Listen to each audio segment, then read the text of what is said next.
afternoon. Wilkinson here. It's Sunday afternoon. You're not listening to this on Sunday, I know, but I'm recording it on a Sunday. And today I'm with Kevin Hansen. We met on Facebook, and he said to me, I have stories. So I said, what are some of your stories? So anyway, say hi, Kevin. Hi. All right, we're here. Where do we want to start? Well, just tell a little bit about yourself, and I think things will flow. Where'd you grow up? What are you about? Blah, blah. I grew up in Boise, Idaho. I'm 55 years old.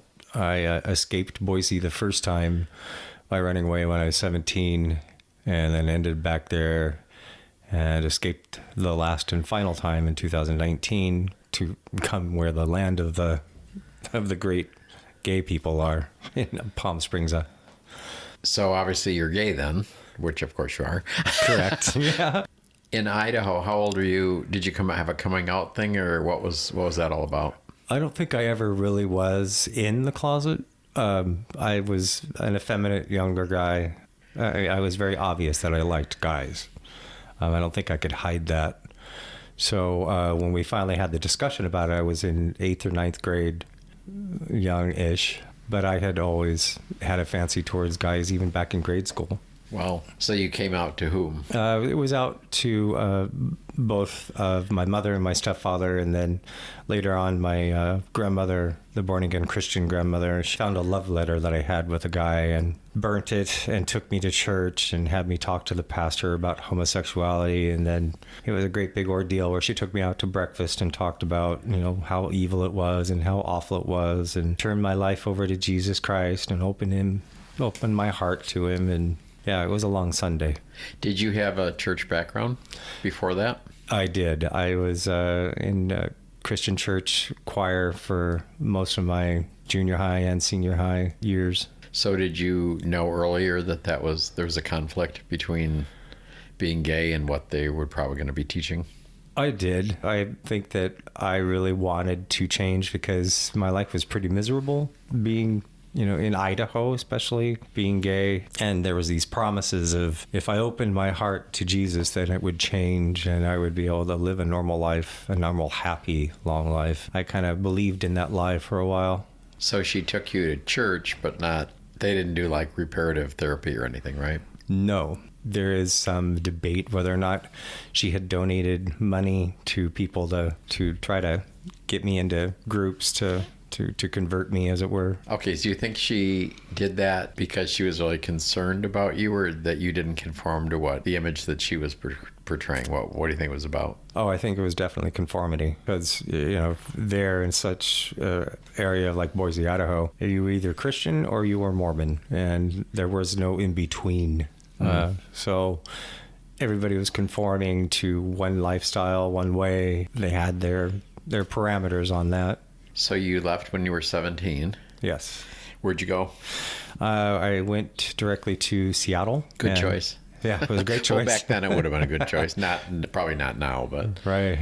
Yeah. No, it was at 1985. I got a train ticket from a friend. She gave it to me, and I went to Seattle, and I became what was called the gutter punks there, the goth group, where we just couch surfed from apartment to apartment and didn't really want to work and had a unattached lifestyle. How long did that go on? Probably a year. And then what? And then I got a job and just started to realize that if you want to have a not so messy life, that if you get a job and go to school, and then things would get better for you. When you left, were you done with school, high school, or were you in school when you left? I did graduate high school.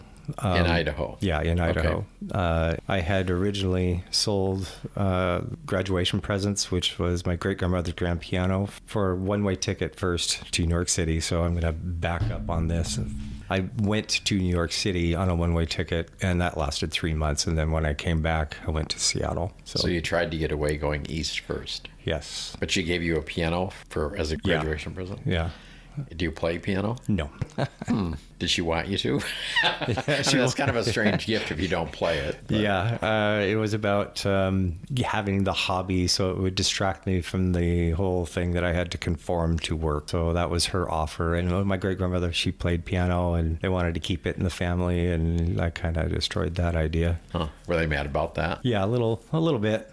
because it was just a one-way ticket to New York City, and Right. and yeah. So that would have been, you would have been pre-17 at that point. Or were you still, was it all when you were 17? Yeah, 17 was the turning point. Okay. All right. So you got a job in Seattle. We're back to Seattle now. Yeah. So you got a job there. What'd you do? I was working at a deli in what was called the Columbia Seafirst Tower. It's the tallest building there in Seattle. Oh, the yeah. big black glass. Yep. Monolith. 74th floor, baby. Best view in town. Serious? Yeah. It And was you know weird. about the 76th floor? No. We're off topic here. The ladies' rooms.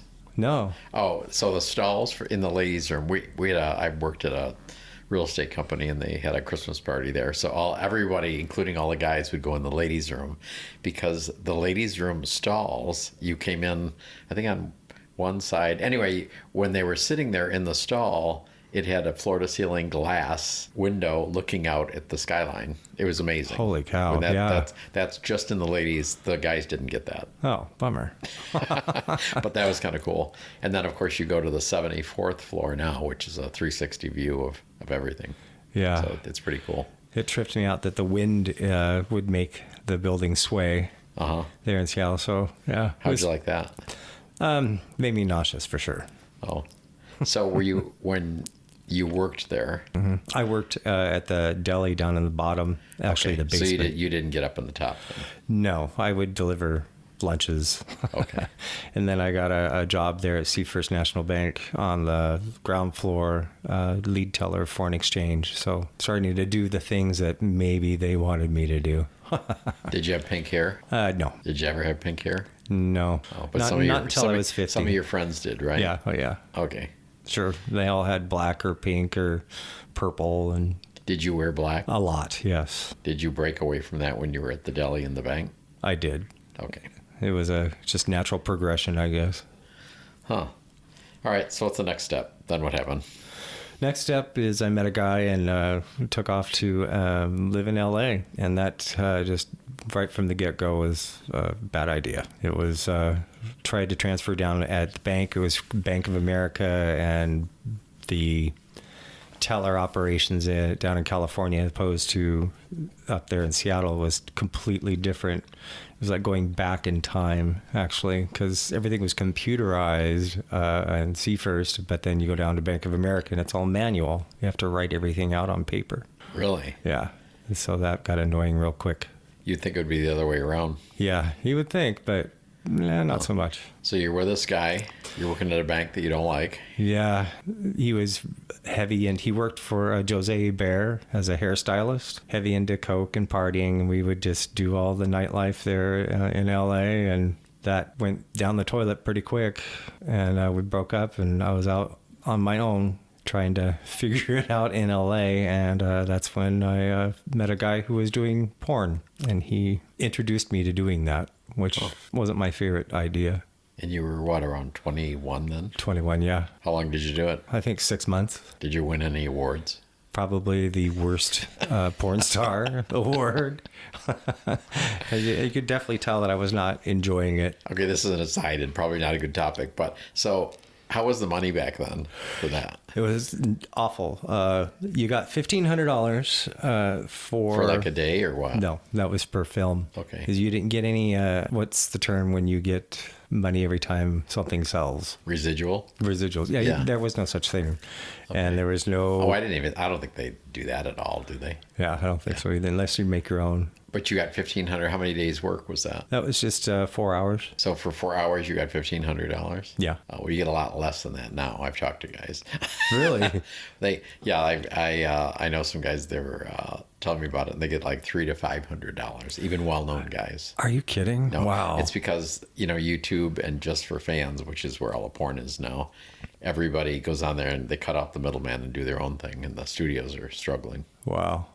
So Oh, yeah, back there's then. some trivia for you. Info. Nice. Well, no, I don't feel so Just bad. in case you're thinking about going back into it, it's Yeah, not worth it. No. Yeah, back then there was also, you got money for doing out calls. So if anybody wanted to hire you because they saw you in a film, Is that part of the studio thing? Or That's part of the deal. Yeah, you wow. got 600. So you were basically an escort. Pretty much, yeah. I do have a shot of me that was in the gay rag back then for Hollywood's Escorts, and it's a picture of my backside in a leather jacket and nothing else. Huh. Yeah. So you were semi-famous. Semi-famous, yeah. Oh boy. Yeah. So 6 months you're out of that. 6 months out of that, did 36 films, and at that point, I was sending money back to my best friend in Boise to eventually get out of LA because I knew it wasn't going anywhere fast. Wait, you were sending money to someone in Boise? Yeah, my To best friend save from for high school. you? To save for me so that Okay. I could come home, as it were. Okay. And then you wanted to go back to Boise. I didn't want to, but I knew I needed to. That was the plan. Yeah, that was the Did plan. you? I did, yeah. And it wasn't long after that I was back in Seattle for 8 years. Wow. You move a lot. I've been around a lot, yeah. Has it been mostly on the West Coast? It seems like it. Other than the excursion to New York briefly. Yeah, there was, New York for 3 months and then Key West for 3 months, New Orleans 6 years. So it was mostly the West Coast. Oh, wait. Earlier when we were chatting, we didn't really talk about it, but you said you were there during Katrina? Yeah. How'd that go? I guess I'm an adrenaline junkie of some sort because the storm itself was a blast. I had a great time during the storm. The houses where it was flooding, the wind was going, the house would lift off the ground and then it would come back crashing down, and we were getting... And you liked that? Oh, it was a blast, yeah. I had a great time with it. Did the water come up? Yeah, the water was up almost to my neck. So You were in the water? we were drunk enough that we thought it would be cool to go outside in the wind and the torrent to go swimming. So You're just like full of good ideas. yeah, right. Okay. And the water. So you was the door already open, or was the water coming in with the doors closed? Well, during a hurricane, you got to open up all of the windows and all the doors, because if you don't, that's when the wind itself will implode your house. Oh, well. Yeah. So all those So doors. you open it up and let the elements come in. Yeah. That's the plan. Yeah, pretty much. And it was rocking and rolling for a good time there. There were animals stuck up underneath the houses because in New Orleans, all the houses in the Lower Ninth Ward and the Marigny and the Bywater, they're all up off the ground on concrete stilts, so to speak, and Right. then they have steps going up to them because of flooding, because New Orleans is under sea level. So animals got stuck underneath the houses, and I thought that being courageous would go swim underneath the houses and pull cats and dogs out from underneath the houses and throw them inside the open windows. Did you manage to get any in there? Yeah, I got there was 4 cats in the house that I was staying in underneath. Yeah, got them up and out, and then they would hide under anything that they could find. Right. And we just spend the rest of the time sweeping the water out. Well, you said it was up to your neck in the house? Not in the house. Oh, it was- no. Okay, up to your neck outside. Outside the and house. And it was creeping into the house. Right. So you wanted to go for a swim. Yeah. Did you? Yeah, I did. And a water heater had skyrocketed out of one of the houses down the street. It floated around the corner and nudged me in the back. I thought for sure it was an alligator, and became Jesus then and walked on water. It was that was the end of that fun, real quick. So you weren't trapped in the house where the water was coming up to your neck and, oh my God, it's No. going to take me to the ceiling, and then what? No, it's, Okay. we were in the upper Ninth Ward, which is the adjacent area of the lower Ninth Ward that got obliterated, which was slightly higher on the elevation than the lower Ninth Ward. So what'd you learn from that experience?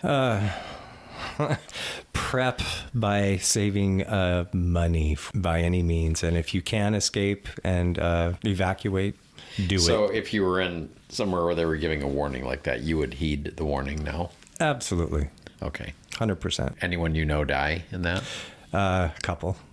I had my surrogate family down there was about 13 people, and they were all older gentlemen. Most of them, when they came back, because they had evacuated, most of them, when they came back, either died of a heart attack just after seeing what happened to their houses or shortly thereafter. And a lesbian friend of mine, she committed suicide during that. She found that was the best way to go. So it was... So multiple guys had heart attacks? Yeah, a lot. A lot I didn't had heart realize that. attacks. They would come back and see that their houses, and they were older guys, and they were... So they couldn't rebuild, and they didn't know what they were going to do? Yeah. Anybody who was evacuated that was a hardcore alcoholic, they couldn't accommodate keeping you, because if you're a hardcore alcoholic and you just stop cold turkey, your DTs will kill you. Well, a lot of them were dying of the DTs part because the people that evacuated them wouldn't give them any liquor. But yeah, it was very surreal.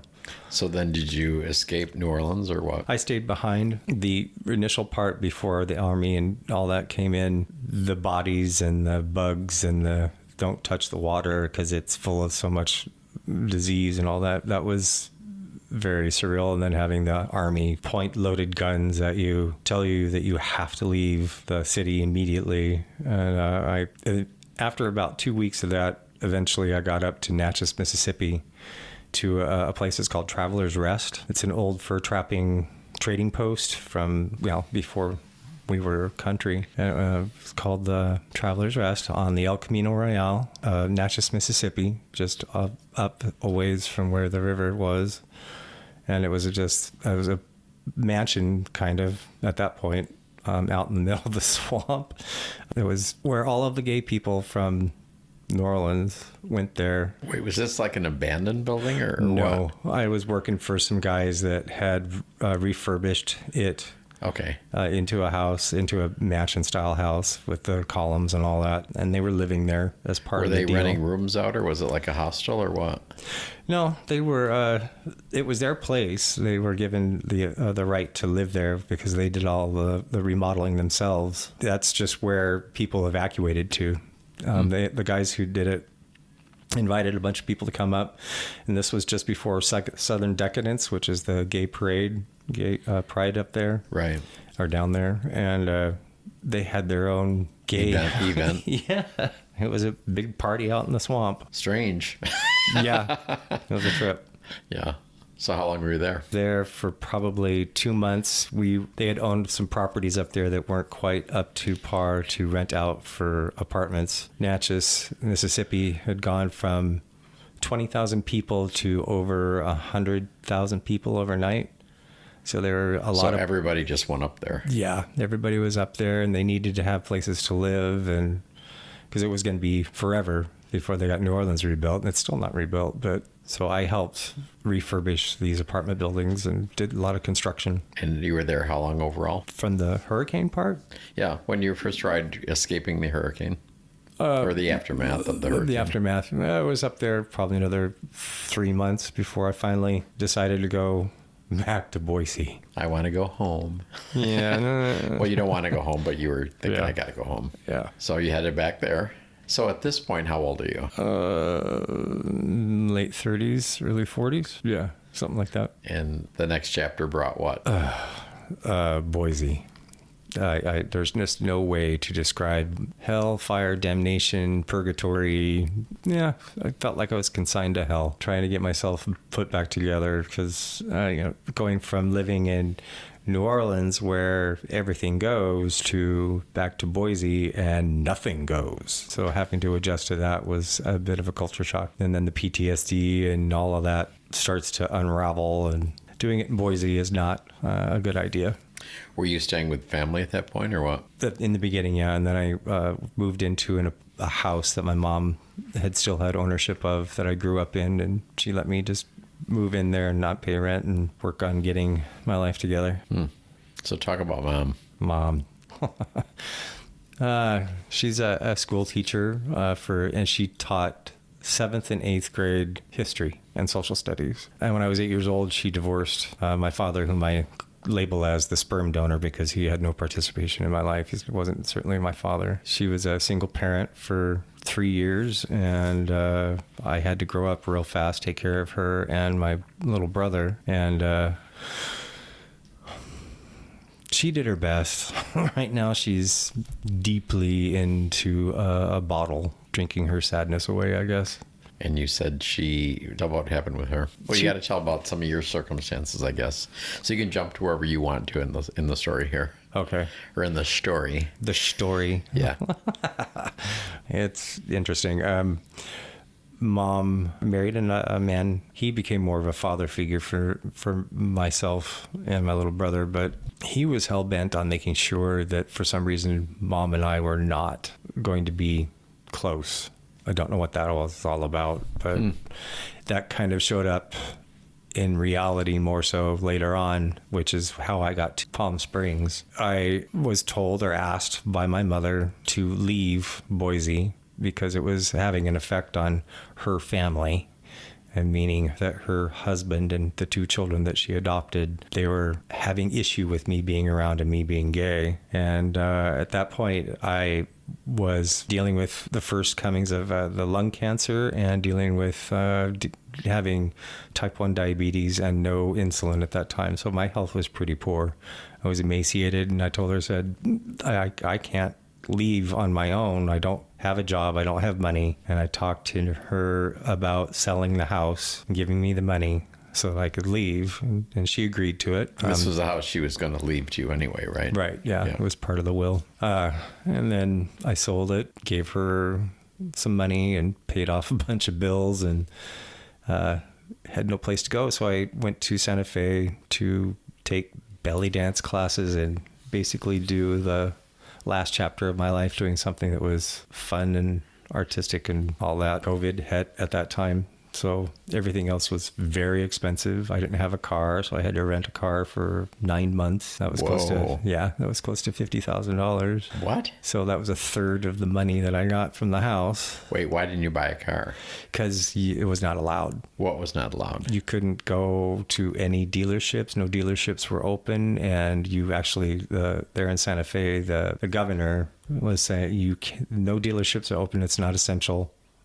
So nobody will sell any cars. They didn't have any government open, so you couldn't get title. You couldn't get driver's license. You couldn't get any of it because the government was shut down for, 8 months, 9 months, the whole time that I was there. And, that's pretty insane. I didn't know about that. Yeah, it was nuts. So I were at $50,000, and my health was getting more poor. That's really bad English. So I decided to go to Turkey and do a little traveling. Thought about living in Turkey because it was exchange rates 8-to-1, so I could live there quite nicely. But COVID and their non-restrictions became a big problem because they didn't wear masks. They didn't really care. Did they have a lot of people dying there? Did they dodge the bullet? There was nothing on the news about COVID. Really? Nothing. Yeah. Well, were people getting sick or what? You really couldn't tell. Everybody was going about their life. The streets were crowded. People were shopping, walking around. They were packed in the Starbucks, literally shoulder to shoulder. And there were no restrictions. And I was, you hear on the news about how people are just dying en masse in America. And Turkey didn't really do anything about it. That's what made it hard to also leave Turkey, because no other country would take people from Turkey because of the fact that they didn't do vaccinations. They didn't do any quarantining. They just treated it as regular day-to-day life. So it was very difficult to find places I could go outside of Turkey. I had to go to Cairo, and then from Cairo back to San Francisco, and then down to LA. But it took some serious effort and a lot of money. Wow. So the bank is being drained, the piggy bank. Yeah. So you're in LA. Was it LA to Palm Springs then? LA to Palm Springs. I rented a car to come down here, expecting to find a friend of mine who is a snowbird. So he had already gone back home. Was in a hotel here in Palm Springs for a month before I started having really bad breathing problems, and I actually couldn't breathe at all. Went into the hospital, I had pneumonia. They drained 750 milliliters of yellow pus off of my lung and discovered a grapefruit-sized tumor in the center of the chest more toward the right-hand side upper portion. And they gave me the 6 months to live thing. How long ago was that? That was 2020. Well, you made it past 6 months. Yeah, a little bit. Yeah.